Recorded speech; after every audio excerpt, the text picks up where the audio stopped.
It's another Consult in Your Pocket webcast from Spike Studios. This one is Jess, Stratton, and Kathy Brown with Collaboration Party of One, brought to you by Instant Technologies. Visit their website for more information on their Instant Integrity Archives.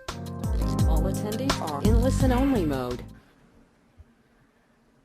Welcome back, everyone. It is the spring of 2012. We're finally back with the Consult in Your Pocket webcast series. Took a few months break with Lotusphere and everything else going on, plus all the lugs around the world. But we're happy to have this time both Kathy and Jess to present Collaboration Party of One. A couple housekeeping things, and then we'll be off and running. If you didn't see, of course, or hear, we do record these sessions, so you'll be able to listen to them anytime you wish in the future, to stream them online. All the webcasts that we do are all recorded and available, so there's hours of content that's already out there. A few things that are coming up. Oop, too far there. In June, we're going to open registration for this one probably the next couple days. We're going to do a session on admin tools that are free for you, things you must have in your arsenal, but that are free. They could be from partners. They could be open source information, things like that. As well as in September, UK lug is coming. We're skipping IM lug, as you see. The fourth one is being moved to 2013 into May, so the new month date will move. We're not going to do one this August. We're going to move it ahead all the way to May of next year for a few reasons, but one of which you should know is it gives us a break because we need a nap. So that's probably one of the biggest ones we're going to do. And then we'll do the Tack It On sessions again the day after. They've been a huge success, and we will be continuing those, which are paid day events. If you haven't done or attended IM Look at all, then you most definitely need to get in touch and talk to us a little bit. So moving on, I do want to thank our sponsor for this session. It's Instant Technologies. Instant is also sponsoring part of the newsletters. If you haven't signed up for the newsletters, where I send you early information about things like registrations, free ebooks, stuff like that. They've launched their IM Integrity Archives, which is chat archiving for same time. You can find all the info on their Instant Tech website. If it is instant-tech.com, you should note. It's available. I've done the install a few times myself. 30-minute installation, and you can start actually covering all your same time and for archiving, e-discovery, everything you need to do to keep up with what's going on in the environment. Hopefully you guys have same time already. It goes all the way back to version 7, including the new 8.5x and 8.5.2. It's version 5, so they just came out with some new updates, and you can get a free trial on the site. So if you want to learn more, you can contact them, you can get in touch, but we want to thank Instant Tech for jumping on board and providing us with basically the resources to get this one done. So lastly, to find everything else you need, you can find everything on the studio pages. You can find a Consult in Your Pocket. You can find us on Twitter. You can find us on Facebook, all the other fun places you need to know. And then all the webcasts, like I said, are streamable. So we're going to get ready to give this to Kathy and to Jess. You two there and ready to go? Sure. Sure. Yes, we are. All right. So I'm going to give control over to Kathy, who has the slides, I believe. If not, we'll see how this turns out for him. I'm kidding. Let's see how this works. Not a problem. And I'm going to make you the presenter, Kathy, and mute myself so everyone else knows before Kathy starts running and sharing her screen. You should see the splash for a minute.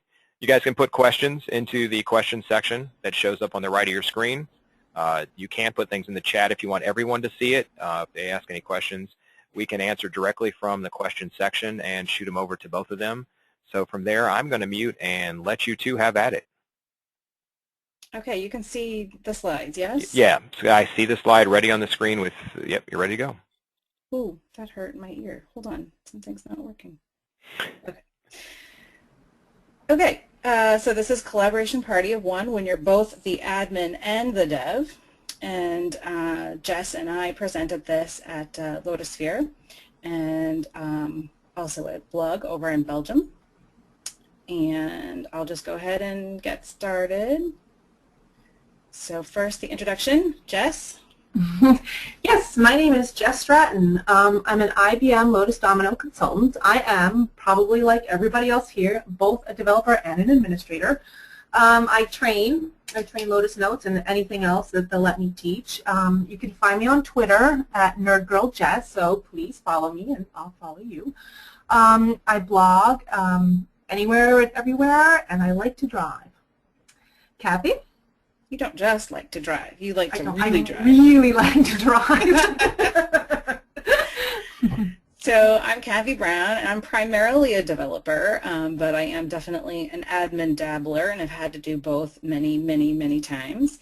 Also an author, including the Lotus user group Notes Dev Tips newsletter, Tweeter addict perhaps, with Running Kathy, blogger, and a runner. And actually I realized as I'm looking at this date that my 3-year anniversary of running every day is coming up in a week or so, which is kind of strange. But anyway, so that's us. Before we keep going, I'm not sure, I don't remember if Chris mentioned it, there is the chat area and the question area on the GoToWebinar control panel. I have an easier time seeing the chat than I do the questions.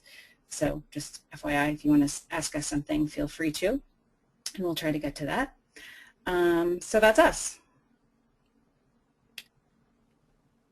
Is this you, Jess, or this me? Sure, I'll take this one. So we always like to start out our presentations with reminding everybody why we're here. So in this case, if you're here, then you are probably both the developer and the administrator at your organization.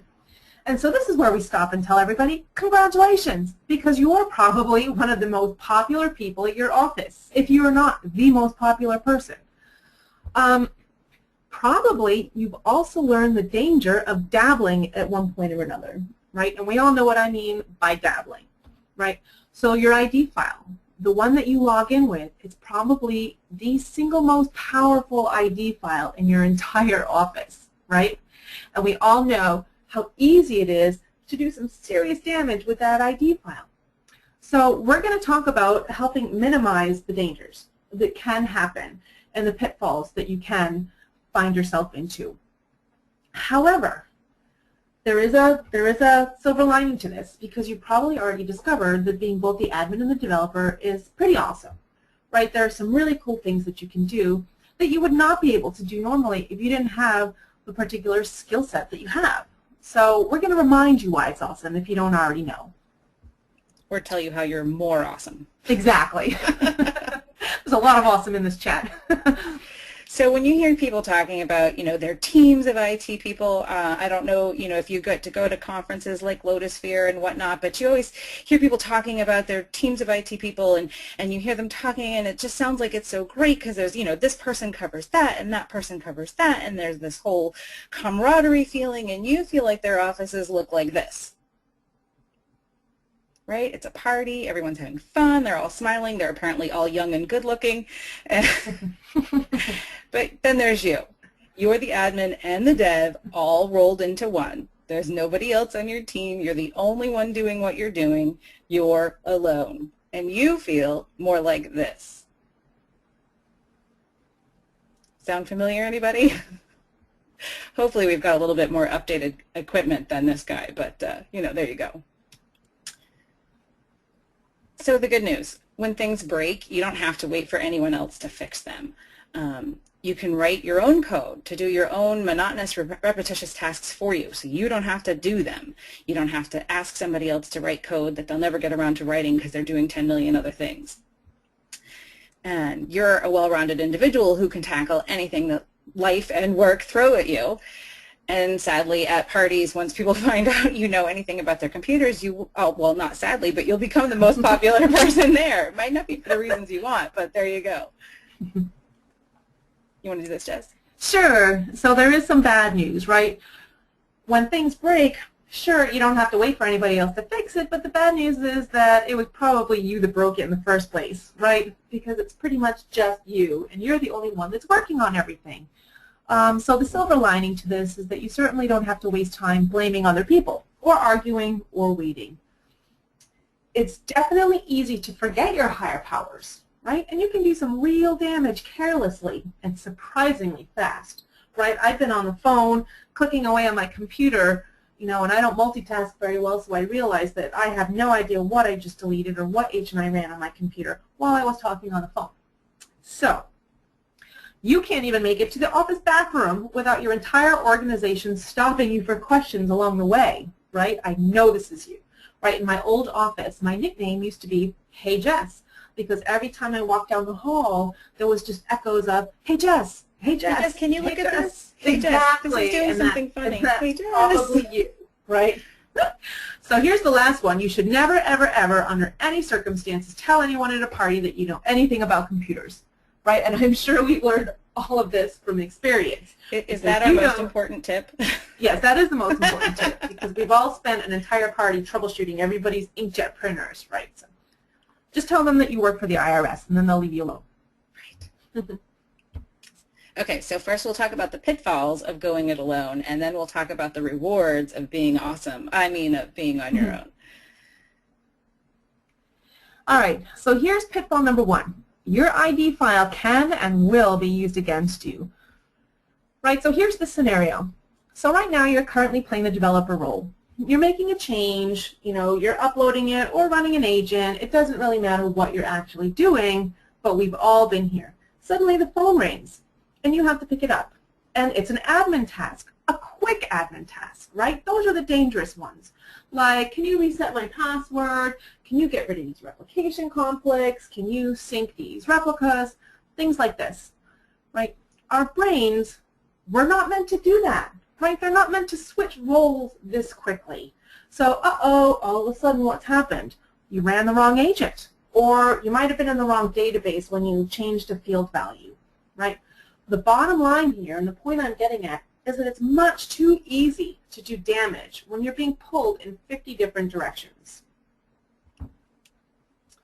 So here's the solution, right? You need 2 ID files. One is used for mail, and your other daily use in all your admin tasks. So this one has your super bionic, ultra powerful, super administration rights. Okay, the second ID file is for development, and that one's going to be used on your sandbox server. And Kathy is going to talk about that one later. So here's the thing, here's the key. Even though you are still one and the same person, you have to assume the business process is still that of a dev and admin handoff. And you have to still work that way and think that way, right? So you're going to use your dev ID to make your changes on the sandbox server. And then, once that's done, you're going to use your admin ID to sign or bring those changes over, right? This is so you're setting up a system of checks and balances, okay? It's slow. It's a little slow, and it's definitely not as quick as it was, but that's the point, right? This is going to help your multitasking mind break out of each task before you do the next one. It will help you. Yeah, I was just going to throw in there, it's sort of, it helps you slow down in that way that sometimes, not always when we want it to, but, when you're about to delete something and you get the pop-up, are you sure you want to delete this? And, most of us probably just hit yes without even thinking about it, but at least you've got that extra second to go, oh, wait, no, this was the wrong one. So sort of the same thing here. If we're mimicking the dev and admin as 2 separate people, quote unquote, then it gives you that extra second to hopefully realize, oh, wait, that wasn't what I meant to do. Yep. So bonus, right, if you have a whole separate ID file and mail file for your developer ID, all of a sudden users can use that inbox, right, as a request for support features or any new features that they want to get in touch with you, right? So this will keep those developer requests, new features and support requests completely separate from your daily inbox, right? It's a nice little bonus.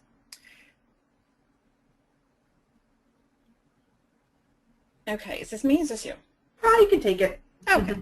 So pitfall number 2, not switching IDs because it's too inconvenient. So as we were just saying, it's an extra step to do the handoff. So anytime something is too inconvenient, we don't want to do it, right? We're lazy people. And it's kind of a pain to go file, security, switch ID, blah, blah, blah, and we get that, but it's important. So the solution is to create a location document that only works for that ID file. That way it automatically switches to that ID file when you switch to it. So that's really easy. After you've created the location document by going File, Locations, Manage Locations, and creating a new one, the easy switch is in that lower right-hand corner. So you just switch to a new location, it switches to the new ID, you type in the password, and bang, you're done. There you go. And it makes it a lot easier to do that handoff that we were talking about, and again, still gives you enough of an extra pause to say, oh, okay, wait a second, at least I know which ID I'm using because I know which location I'm in. And a bonus tip for this is working sets. I don't know how many of you are using or have heard of working sets, but I adore them and I use them all the time in my development work. It's in the left-hand navigation of, I think, anything 5, and you can create a working set for however you want to classify your templates in Domino Designer. What I love to do is my production set of applications and my template set of applications and my sandbox set of applications. That way I know when I'm working and I'm going all around and I'm looking, if I'm working in the design, I'm only looking at the template working set, and I can't accidentally change something by clicking in the wrong application in the navigator, like say on my production or whatever. So just a little bonus solution for you. So sorry, back to creating locations. So you do want to give it an easily identifiable name. I think, they all say things like online, offline, and you can have like 3 onlines, and that's really not very useful. But if you change them to be developer, sandbox, playground, app dev, admin, superpower, whatever you want to call it, then you can see it there, easily switch between it. You fill out all the fields as you normally would. Again, on the mail file, you can have it point to that dev mailbox that Jess was talking about before, because we have the separate dev ID. And then you can go to the advanced, and in the edit user ID to switch to field, you can have it switch to the appropriate ID. And then there you go. So now when you're ready to do your development work, switch location. Now you've got your dev hat on and you're good to go, and you can't do anything that your admin self is allowed to do. And the Notes client takes care of all that for you. You're on the right server, you're in the right mail file, you're on the right ID, and it was easy. Just a little right click on the bottom of the screen. Jess? So sure, pitfall number 3, right, is locking yourself out. Right? There's some settings that you need to make sure you understand exactly what they do, right, as the admin. So the first one is the security tab in the server doc, right? You need to go through that periodically and just make sure you know what's in that. And you need to do this for all your servers, right? So who can run agents? Who has full access admin, right? That's an important one. You need to go through all these. I think we need the next slide, Kathy. Yep. Thank you.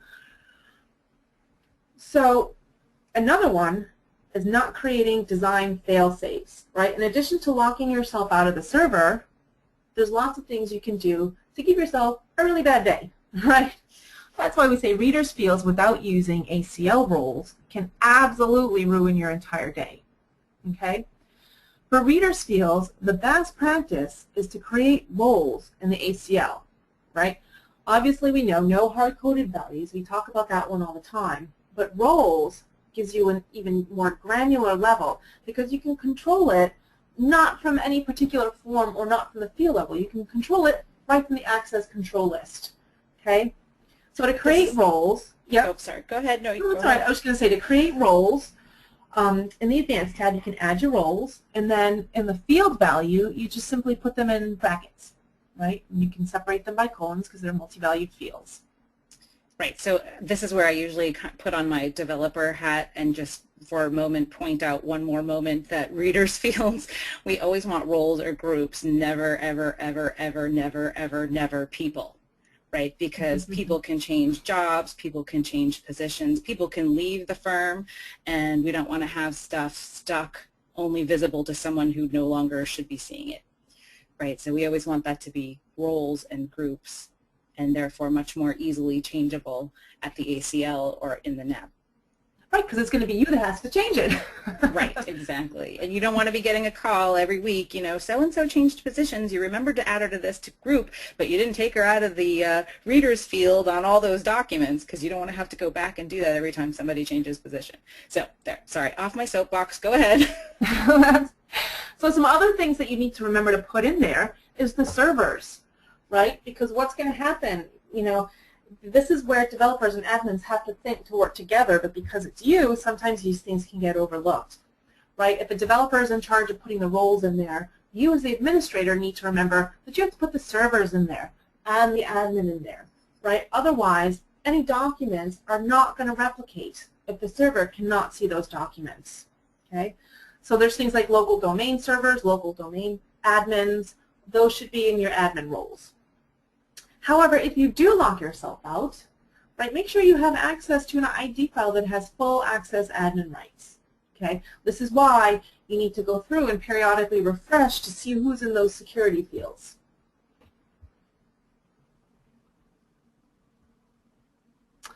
So another one is that poorly designed elements, right, can really slow down a database. Okay? There are issues that are going to affect server performance. Right? And don't forget now, this is also your job, right? Making sure the server runs efficiently. And design can affect that just as much as how it's set up admin-wise. Okay? So there's things that can come back to haunt you when it's time for an upgrade or a hardware change. Right? Things like hard-coded values.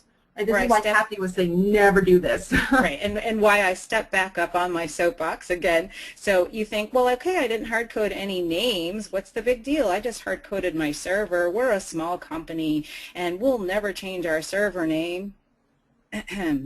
Yeah. Yeah, you will. You will. So if you've hard-coded in your server name, you're going to have a fun time rooting that all out and putting that all back in. Or even if you don't change your server name, maybe your company has grown and now you've added multiple servers. You've got, you know, clusters, replicas, blah, blah, blah, blah, blah. If you've hard-coded, you now have to go back in and fix all of that. Back up. Or sign in and to the next webinar to see what those free admin tools are. Exactly. Exactly. So there's a couple of design elements that you need to avoid, okay, in order to make your life as an admin easier. One of those is too many sorted columns or too many secondary sorts, okay? You have control over these as a developer. And what happens is with every sorted column you add or with every secondary sort, the view index has to recalculate and it has to create a new view index for every sort that happens, okay? Not just every sorted column, every sort, okay? And we've all had that hey Jess moment when we were walking down the hallway. Hey Jess, can you just add another view where I can sort by blah blah blah? Hey Jess, well, I need to sort by this. Exactly. So sometimes you just have to say no. Yeah. Or say sure, but I'll take one. You know, give me one to take away.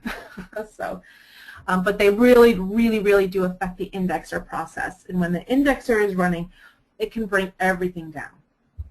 Again, at today and views, right? This again really affects the indexer because now you're causing the indexer to always calculate that view. Okay, the indexer is going to go through and poll, right, every 15 minutes to see which views have changed, which need updating. If you put at today in a view column, then that view data has changed. So every time it polls, it has to include that database and that view. And it has to cycle through every single document. Is it today? Yep. Is it today? Is it today? Is it today? So if you multiply that by a few views that you've got that set up in, your server is going to crash, and it just will not stop. It's going to be a vicious cycle. So this is why we always say to avoid at today. And I think I've got it on my blog, a little workaround to that, to how to insert a date into a view. Because of course people still want the functionality of what at today does. They just don't want to have at today in their view. So check my blog for that. Hard-coded server names and usernames, right? You can pull the server name programmatically from the DB file info. There's no need to hard-code it.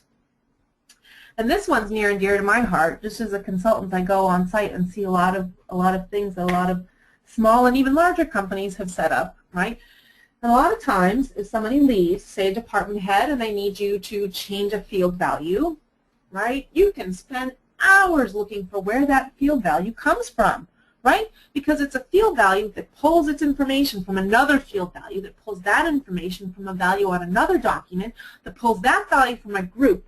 So you go into the group, and it's pulling that value from another nested group, right? But all you need to do is change your name. Right? So here's the thing. It's going to be you that's going to have to do all that tracing with what department head leaves, right? So the name of the game is to make your work easier for you.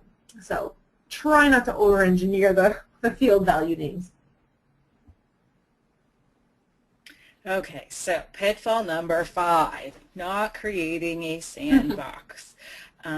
Just so everybody's clear, what we mean by sandbox is a server that's not in production, that's, you know, off to the side, not connected, can't break things, where you're going to put your design templates and you can have users tested and you can put in fake data and all that kind of stuff, and it doesn't affect production. There was some confusion about my term of sandbox before, so I just wanted to clear that. So you want to make sure that you, A, create one. You definitely want to have that. It's easy to think, well, I don't need it. You know, we've only got a little bit of stuff here. My production server has plenty of room, no big deal. But it is a big deal, and you do need to create a sandbox. And you need to make sure that it mirrors your environment.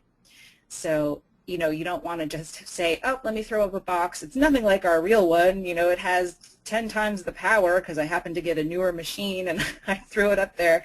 You know, it's only got one user on it, etc. You want to try to mirror your current production environment as much as you can.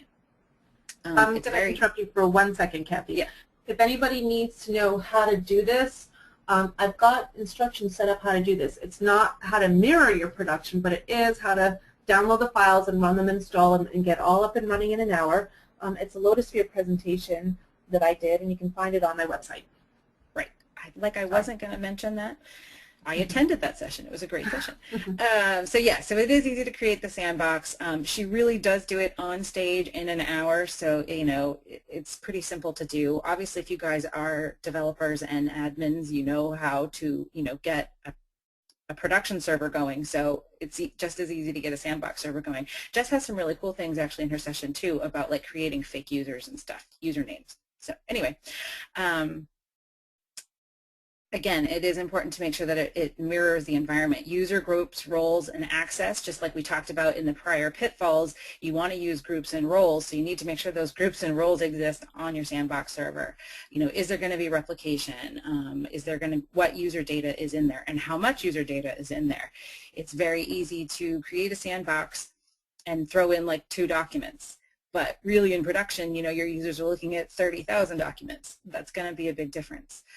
Are there nightly agents running? How long do they take to run? So again, that's what we're talking about with the user data. You know, you've got an agent and on your sandbox it runs in 2 seconds. Great. Well, in reality on production, it doesn't run in 2 seconds because it's going over thousands and thousands of documents. So you want to, as much as you can, mirror your environment. Is this one me too? I think this is me. Yeah, I think I usually do this one. Because I'm the disorganized one. So another pitfall is being too disorganized. You know, you think it's just me. I don't have to list things out. I don't have to be really organized because I'm only communicating with myself. But that's not true. You actually sometimes need to be even more organized and communicate even better when it's just you. You're the only person doing the work. You have a lot of work to do. You know, you have a lot of work to do, and it's a lot of different work. Like Jess was saying, you know, you're doing one thing in development and somebody calls with an admin call. It's very easy to get overwhelmed and mixed up and forget about what needs to be done. You know, so those things vary greatly from day to day. Everything's piling up. You're going to lose track. So it's more and more and more important to organize and document everything. So how to do that? It's great for me to say be organized. It's another thing to actually do it. You want to have a method for tracking all those administrative requests. You know, hey Jess, can you look at this? Isn't exactly the best method for tracking administrative requests. If you're anything like me, by the time you've gotten back to your desk and you've had those 6 people yell out, hey Kathy, you've forgotten the first 5, if not all 6 of them. So you want to have a method for tracking those requests. Usually the response to, hey Kathy, is yes, go please put it in the administrative request application that I designed. Have a separate method for tracking development requests. So like in the earlier pitfall, Jess suggested the developer ID, and you could use that mailbox for tracking development requests. Of course, you could always create your own application. There's also plenty of things out on like OpenNTF and all of those that you can just download and start using in order to track all that stuff. It sometimes feels a little bit rude to say to people, you know, I love talking to you and thanks, I'm glad to hear your feedback, but please go put it into this application. I'm straight up with people. I have a terrible memory. Go put it in there or it won't get done.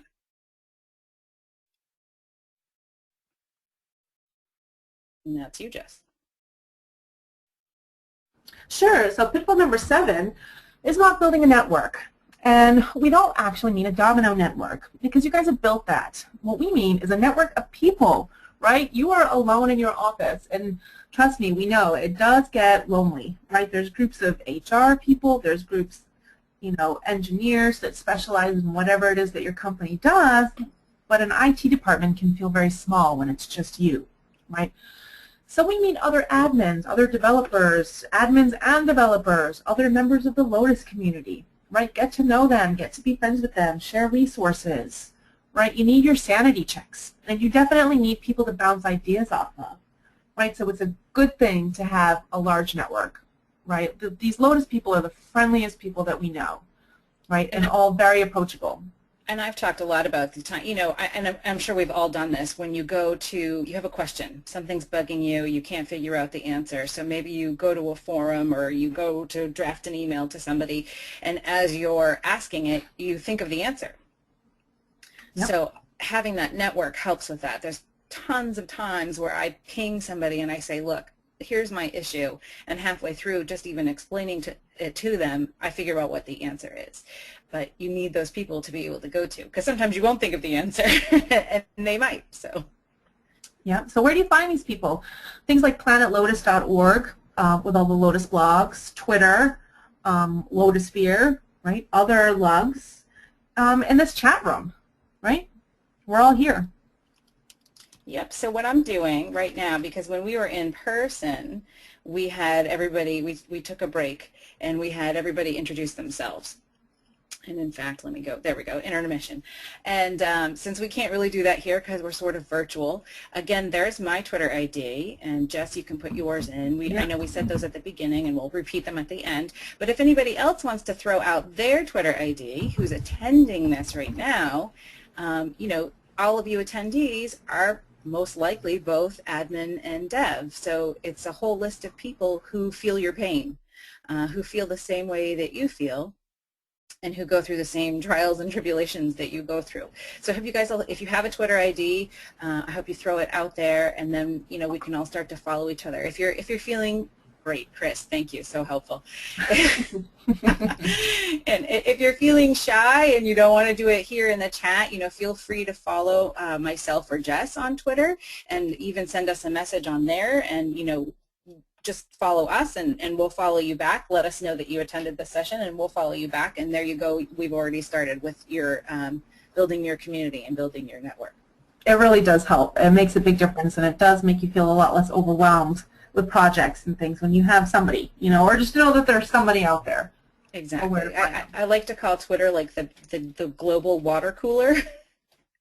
So sometimes, you just want to go talk about, oh my gosh, did you see that show last night on TV? But other times you want to talk about, hey, this thing happened to me and my server won't do whatever and I can't figure it out. If you say that probably to anybody else where you work, they'll just look at you like you've grown a second head. But if you're following like-minded people on Twitter or in any of the other, ways that we mentioned on the previous slide there, they'll understand and help you out. So nobody? Really? All right, fine. Okay, so now the good part, reaping rewards of being on your own. On to the awesomeness. On to the awesome. I think this is you, Jess. I think so, because this is one of my favorite things to do. So reward one is that you can actually make your own administration process, right? Because you're a developer. So what is the administration process, right? Admin P, admin4.nsf, right? It's just Domino created batch files, right? The admin selects what users or databases the tasks have to run against, or what the actual task is, and then admin P runs the task on them, right? So if this sounds familiar, it should to you, because all it is it's just variables, right? And those agents are running on selected documents or all the documents in the views, right? So have you ever created a piece of code and thought, well, this would be really useful if I ever needed to do it again? So you can. You can genericize it and make your own admin P database, right? Kathy was even mentioning when you set up your own sandbox server, right? Take a database, don't have a few documents in it. If your production database has 30,000 documents in it, put that many documents in it. And here's the cool thing. You're a developer. you can code that agent, right? You can write an agent to create documents for you in that database. So that's an admin P process. You can genericize that. You know, if you just plug in the database that you want fake documents added to, right? Add that as a variable and then tell it to go. You got it. Next slide there. Thanks. So what you need to do is gather your most often used admin routines, or anything that you've done that was particularly cool that you really don't want to use, that you don't want to lose, right? Such as creating all those temp documents, reporting things, or updating values into documents. Make them generic. So you create your own admin P database, right? And then you create a form to add your variable so that you can use it on any server, on any database, right? Add fields for things like the server name that it's going to run on, the database, the username, the field name, the field type, whatever you think you're going to need for that routine. Next. Sorry, I was looking at the question. And then when it's finished, right, this is where I'm going to put my little ad and say, think about putting it on openntf.org. Okay, and we had time for a demo in here, but I don't have my screen shared, and I actually don't even have the Lotus Notes client up. But what you can do on OpenNTF, if you're looking for an example of what I'm talking about, I have two apps there. One's called the Automated Admin, and one is called Admin Power Tools. And when you launch these databases, right, you can see that there's code like, there's forms that include things like finding all databases that don't have a full text index on them, or finding all databases that don't have an administration database server set on them. You know, finding out who's not in an access control list, things like that. But they're all generic routines in which you get to choose the server name and things, and then it just goes. So there's lots of really cool things that you can do with that. Next. Hey, Miss Typey. Okay, I'll do this one too while you're typing. So reward number 2, here's some more awesomeness. You can actually run agents on the Domino directory and not live in fear of doing so, right? So what kinds of agents might you possibly need to run? Well, tell me if you haven't heard this, right? HR wants everybody in the Domino directory to have the corporate phone number in the phone number field on your person document, right? Or you can go through and strip out leftover ID files out of person docs, okay? Or if your internet domain changes, you might need to update internet addresses, right? You probably will have to do this at some point during your career.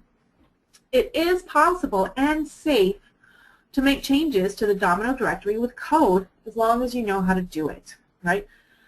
The first step is, of course, to do it in your sandbox, right? We know this. That goes without saying.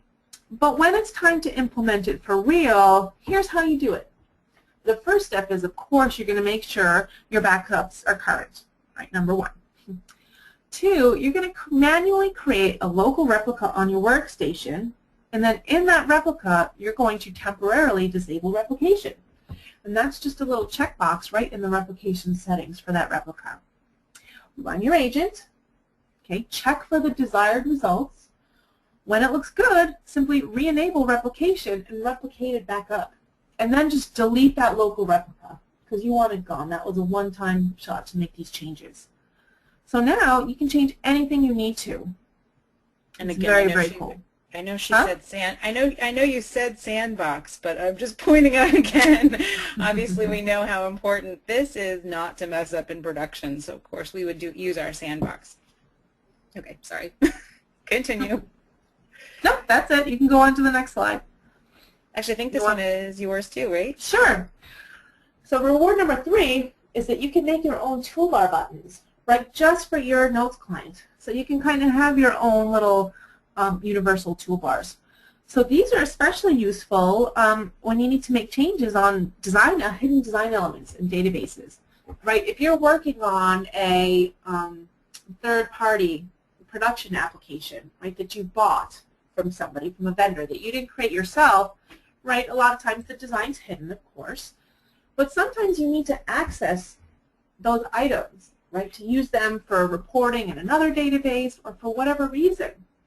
So you can create a toolbar button and display things like all the agent names in the database, all form names in the database, right? All the field names on a form, right? So you can pop up your toolbar button. It can prompt you for the name of the form, right? Or even it can pop up, if you click on one button, it can pop up all the form names. Once you know the form name that you want, right, you can then display all the field names that are on that form.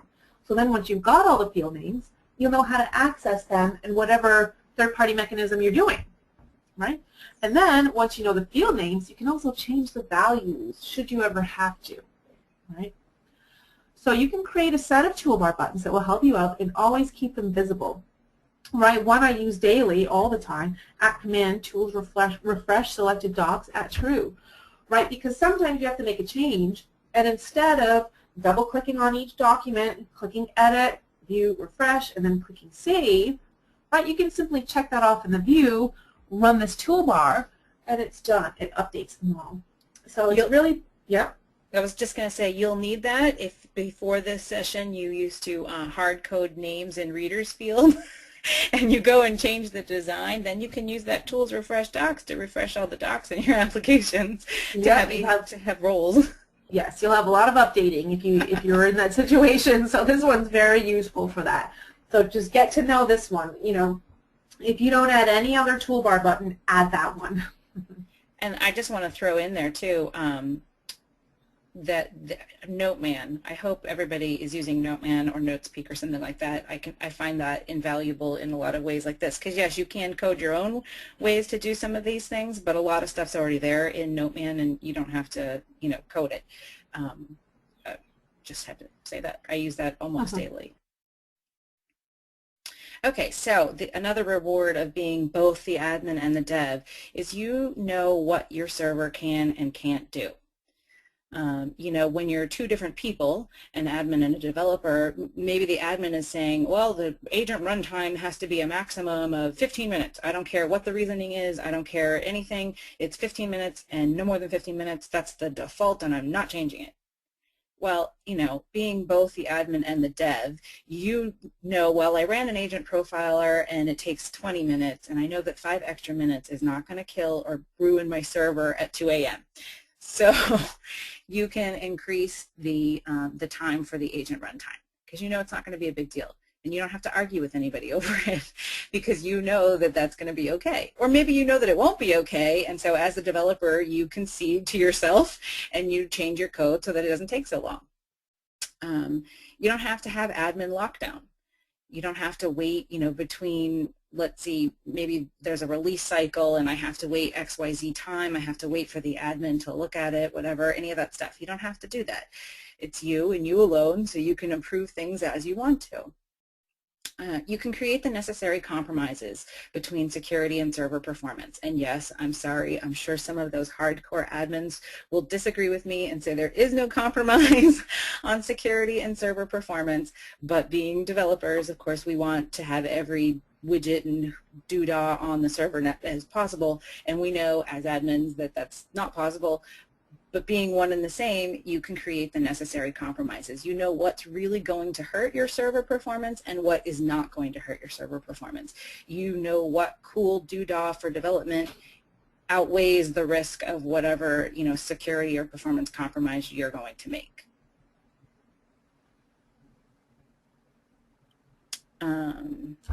I'll do this one too. Or you want Sure. this? Sure, I'll do it. It's fine. Okay. So reward bond is that you can optimize code for your architecture, right? Because you know exactly what your servers are doing, right? They can be finely tuned machines that run like a Paris opera ballet, okay? So you are writing your agents, right? So you can run those around your server tasks. Like take Updahl, for example. It runs at 2 a.m. by default. You might change that to run at some other time in the night if you need it. Right? When do your backups run?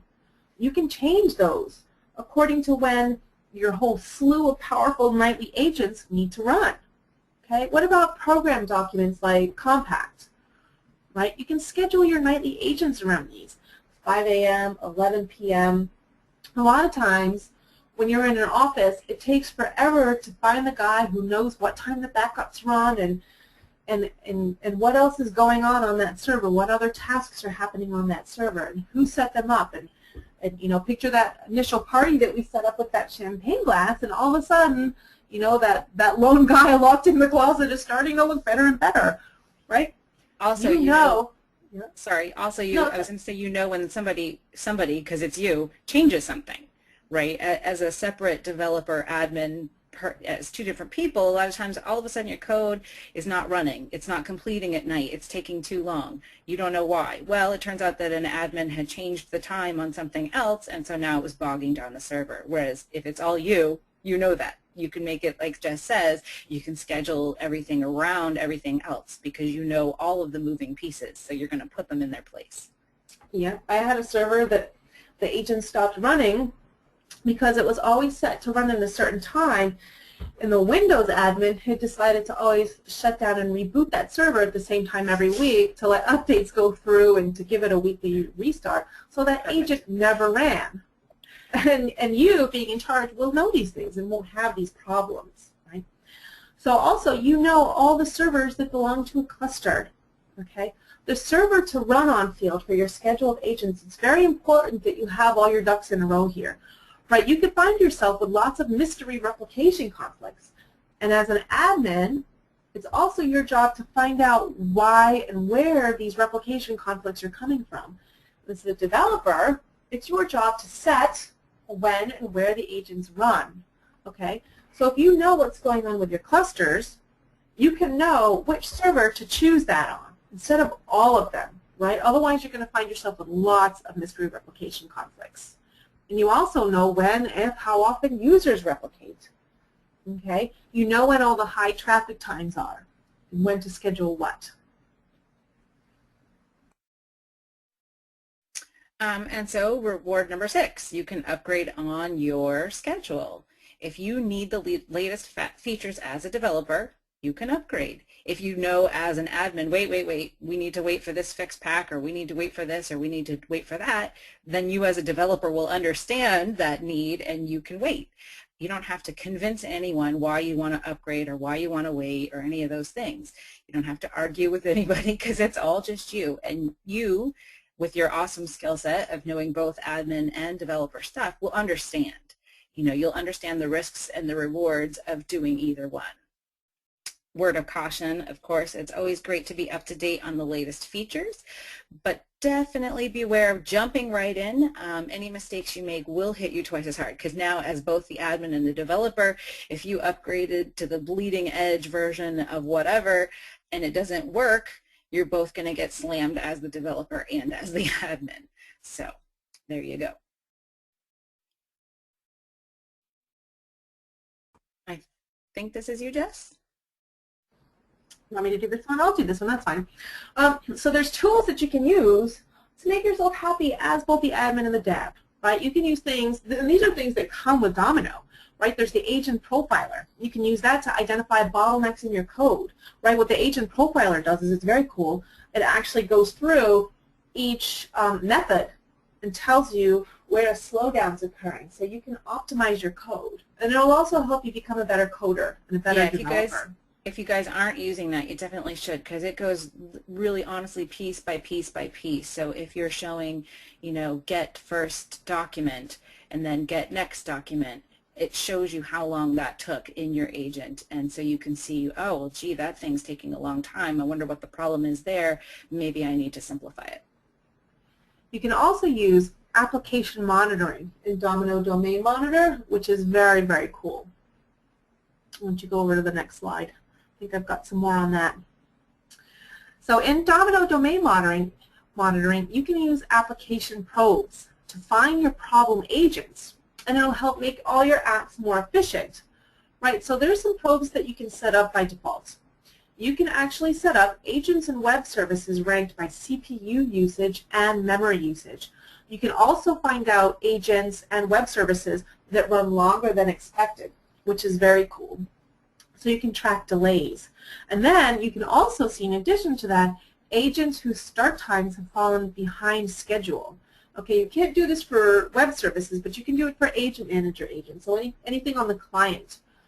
So you'll know if things aren't getting updated. There may be a mission critical application and the agents are just not running when they should be. And you can find this all out. Domino will tell you.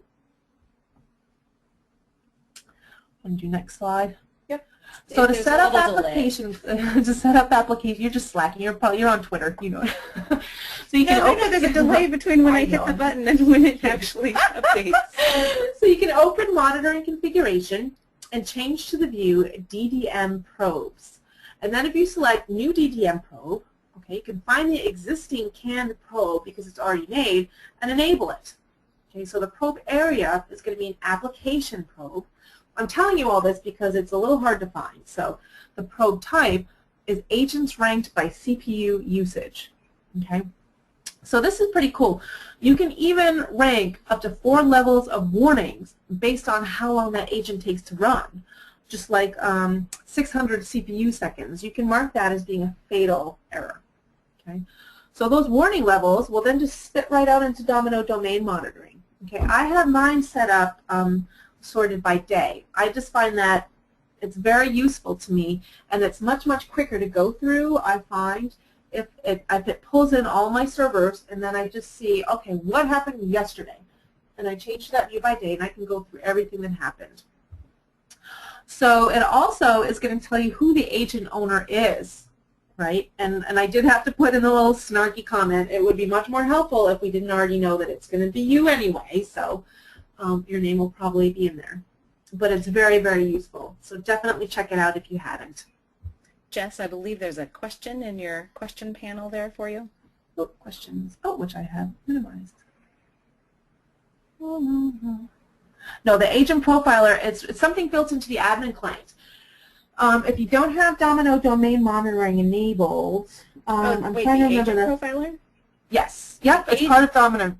The agent profiler is also in Domino Designer.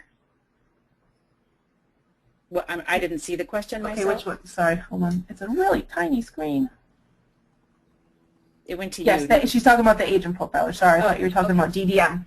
That's okay. So the agent, so that actually is in Domino Designer. If you're looking at your agents, I think you could just right-click on it and turn it on, and then the next time it's there, you can go and the next time it runs, then afterwards you can go and like right-click on it again and view it, if I recall correctly. Yep. So all these things are things that come with the products. These aren't add-ins that you have to buy. And I think actually Tom Duff on the Lotus Notes user group newsletter, he actually detailed out how to use the agent profiler. Yes, and he's it's got not it at all on, difficult, but it is on there if you want to search for that. I think it's on his blog too. There you go. Okay, sorry. There we go. Continue on. So Domino domain monitoring, this is pretty cool also. It will also tell you which databases need full text index. So I know we've all seen this in our notes logs. Right, the agent manager, full text operations on database, blah, blah, blah, .nsf, which is not full text index. This is extremely inefficient. Well, the neat thing about Domino domain monitoring is it actually counts all these, okay? So if you look at a particular database, it will tell you the actual count of the amount of times that error occurred. So this is a great way to tell you which databases would definitely and absolutely benefit from having a full text index. Right? If there's a particular database that continually gets this, that means that users are searching on this database all the time. So it definitely would benefit having one.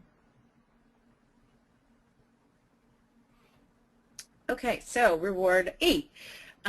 You can restore when you need to, just in the same way you can upgrade or you can wait on an upgrade. You'll also know what version is safe to roll back to. So say something breaks, oh my gosh, things aren't working in production, what do we do? When other people might be running around with their chickens with their heads cut off, or it's your day off and they're pinging you madly on the beach, it's all you. So you know which version is safe to go back to. There's no communication necessary. Oh shoot, I added this here, that seems to have broken, even though I tried it on my sandbox server first, of course. So when did it work last? You'll know the answer to that. You won't need to look back in any documentation, although of course you will still maintain documentation, but you'll know what's broken, you'll know why it's broken, and you'll know how to go back to restore until you can get around to fixing it. I think this is me as well. So you can also prioritize. You can decide what's most important. When you're a dev on a dev team working with admins, it can get frustrating when they think, you know, the admin stuff is the most important stuff and admin things have to happen first and admin. They think your dev stuff is unimportant and needs to come later and all these other things have to happen first, and or, you know, you really want them to do all of these things for you in order for you to be a better developer and have a totally cool kick-ass application, and they don't want to do it because they need to take care of their very important admin tasks. And in the reverse of that, an admin gets frustrated when the dev is doing something and they're just doing some frivolous application that means nothing when they've been waiting on this agent for server maintenance forever, and that's clearly the most important thing. Obviously, a lot of disagreements can go back and forth. When it's just you again know which is more important. You know what takes precedence, and you're not going to argue with yourself, hopefully. If you are, that's beyond what we can do for you. We can't help you with that problem. But you know which is most important. You can say, well, you know, I really got to do this one dev thing first, and then I can work on these admin things, because it's all only going to help you. So it's easier for you to prioritize amongst yourself rather than arguing with that team of champagne drinking happy people. And so that's it. You know, obviously we have a few more minutes, I think, to answer questions, but of course I also could have taken off the fill out your evals, because we don't really have evals, unless of course you just wanted to like tweet and say how awesome we are. But again, if you need to contact us, Jess is NerdGirlJess on Twitter. I'm running Kathy on Twitter. We don't have our email on there, but you can always definitely ping us on Twitter. Yep, or you can find me on my website, which is www.solacelearning.com. Right, and I'm runningnotes.net. And definitely feel free to contact us. Like we said at the intermission there, you know, that the community and the network and the reaching out to people is extremely important. So don't be shy. If you have a question or you just want to, you know, talk to us or whatever, throw a problem at us. We can't guarantee you that we'll help you, but we'll listen and we will do our best. So that's it. If anybody has any questions, you can hang on for a second here. Yep, and I'll jump in and say they can raise their hand, they can type it in the chat window, they can do anything that they want to do. We have multiple ways for that to happen. And while you do that and put your Twitter up, I've got a couple things I can show them real quick if they want. So two things. One, Jess mentioned the automated admin. So Jess, there's your automated admin for OpenNTF. Excellent. Yeah. So if you go out there and just search OpenNTF, the search bar is in a weird place. It's in the bottom right of the home page. So if you go to openntf.org and go to the right side, you can. The utilities. It tells you everything that it's going to do in that database. Correct. I pulled up the overview screen for that. There's no screenshots up, but you can actually see what it's going to do. For that I would one also just like to point out that this database was from 2005, so there's probably some cringe-worthy code in there, so be gentle. It's an example of how you can create your own admin P database. Are you saying that it's not X-Page enabled? Okay. That was not X-Page enabled. The other one, while they're sitting there, let me look at the list to make sure no questions popped in. The other one is from Consulting Your Pocket stuff and everything we put out 2 white papers that are available for free to our listeners and readers and stuff. So there's one on loading up Traveler and Bez Express in a hybrid environment from RIM, and the other one is demystifying the cloud. They're both on the I Do Notes blog, but these are both free for everybody. I don't know why the image isn't shown on the cover of it, but demystifying the cloud, maximum of 200 downloads, and over 25% of those were gone just since yesterday. So the publisher was kind enough to give us copies of the ebook for this one as well. So those of us that are looking at cloud technology, you can jump on and get those. They're on the I Do Notes blog site for there. But what's the other one called, Jess, on OpenNTF? It is called, which one was already there? The automated admin power tools. Admin Power Tools. So both those you can search. As you see, you'll have to go back to the home page to search again, but you can search for Admin Power Tools as well on here. They do some different things. Correct. If you need to keep, go ahead. Sorry, I just realized two things. I forgot. Kind of bad. At Notes Dev Tips, I just threw it in there, and at Notes Admin with no I because they don't allow it on Twitter. At Notes Admin Tips are both 2 Twitter IDs that you can follow. We try to throw out tips that are, not quite a full article or whatever, or maybe links to blog posts and whatever that might be useful to people. Sure. Excellent. Good news there. Well, everyone, this is being recorded, so you guys will get to know that you will be able to watch it and see everything in replay again. The database is on OpenTF for free to download. So, Jess, you made both of those? Yes, I did. Okay. Yep. So there you go. You can actually then, of course, get both of those for free that are out there. You can replay this when you want. You can reach both of them. And I see nothing in the queue, so we are good. We're a good 10 minutes ahead of schedule. Anything else from you two? No? I think I'm good. This was a lot of fun, so thanks for listening. Jess has some good news coming up, an announcement that she can't do today, but she will soon. So definitely follow her on Twitter to see what it is. Yes. Yes, and it is Lotus Notes related. End of the month. Well, that was a good hint. We'll make sure we reblog it. We'll get the information out there, everybody. Everybody, thank you. You two can hang around if you want. Everyone else, we're going to end the webcast at an hour, and you can watch the replay up in the next day or two. Thanks. Thank you. Thanks.